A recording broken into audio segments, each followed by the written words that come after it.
I'm sharing my screen with you. I'm still looking at the subjunctives before I start dealing with it in Spanish. I'm still looking at the subjunctive I'm still looking at the subjunctive in English. And I'm going to read something. If you look at the bottom, because this is taken from a book, and you can see the citation that is taking, that the book is.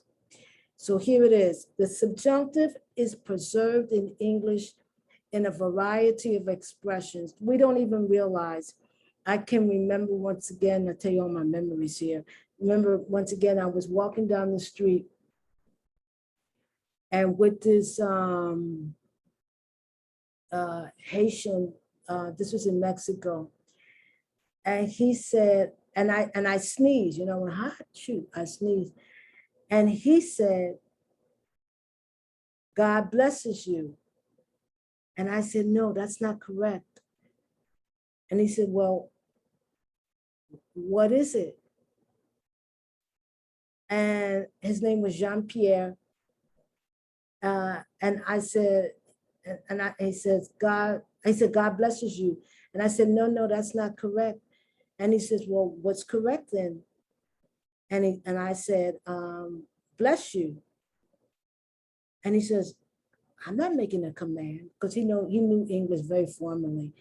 I mean, he didn't speak the language really. He just knew it the way they taught in school. And he says, I said, I know that. And he says, well, I'm saying God bless you.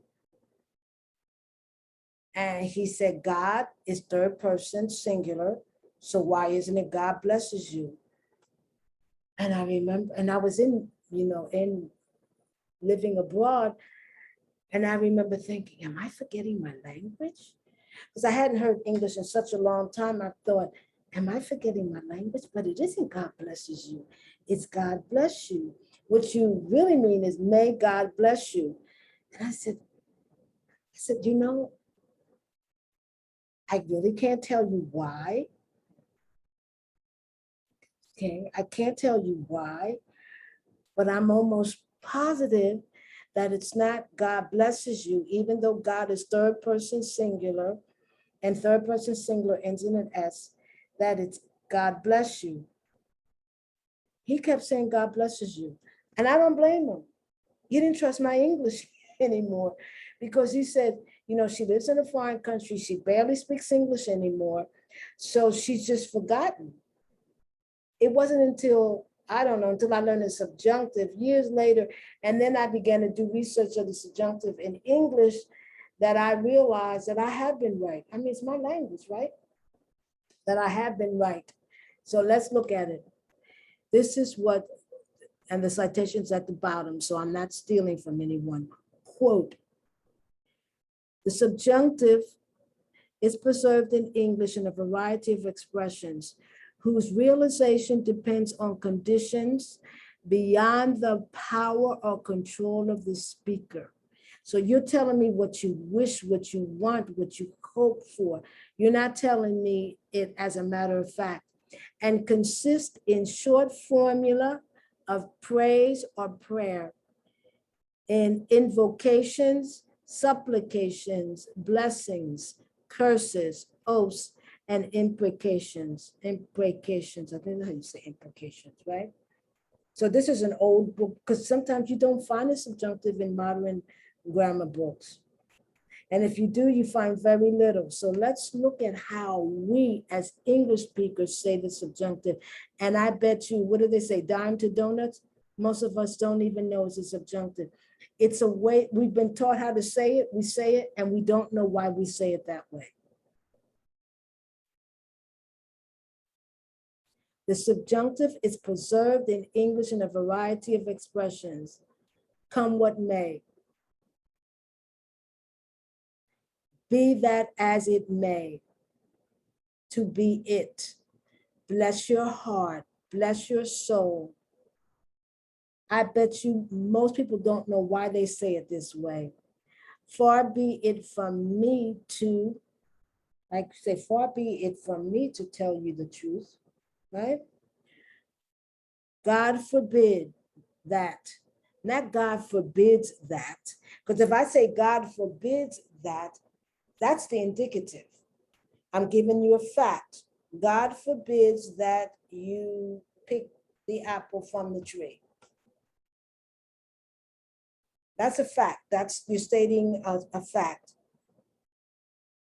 Whether God actually forbids it or not, who knows? But when you are saying, may God forbid that. That's what you're really saying. May God, but you don't do all that. You say, God forbid that you pick the apple from the tree. God save the queen. Because if you say God saves the queen, that's the indicative. But if you say God save the queen or king, that's a subjunctive. Never knew I did not know all of this until Spanish. Just like, excuse me, a lot of things about English I did not know until French. When you study another language, in a sense, you are reinforcing your own language. You become much better at your own language. Heaven forbid, not heaven forbids. And that heaven should be with a uppercase H. Heaven help us, not heaven helps us. Because if you add the S to heaven forbids or heaven helps us, those are indicative, not subjunctive. There, I will not put the S. I don't care with whom I'm speaking or to whom I'm writing. I will not put the S. So help me God. That's when you're swearing. I swear. So help me God, right? Thy kingdom come, not thy kingdom comes, because if you put that S, then it's the indicative. Thy will be done, not thy will. Well, that is a subjunctive, but it's not recognizable because of the will. Even it's indicative, it would be the will. Okay. Let me see. Here we go, some more. If I say, perish the thought, the power that be, the powers that be, serve you right.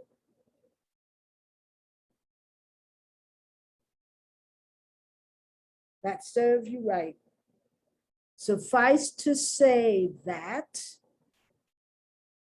I never say woe betide. I say woe be the man.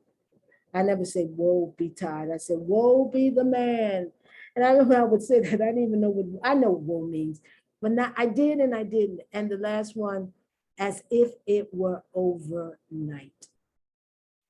All of that is a subjunctive in English, but we only know it in formula. And we know what it means. We listen to it, we say it. But most of us, I would say 99.9% of us, have no idea that it's a subjunctive, none. So that's a subjunctive in English. If I'm correct,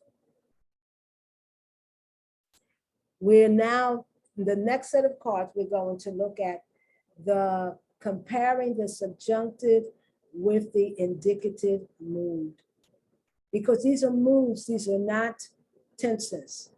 Now the indicative mood has a set of tenses and the subjunctive mood has a set of tenses. But we'll look at that in the next card.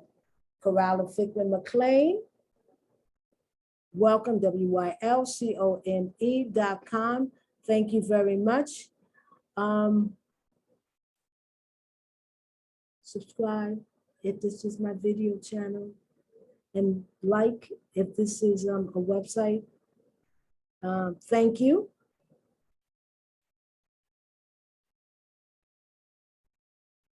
And I will say thank you very much and have a good day. Bye-bye.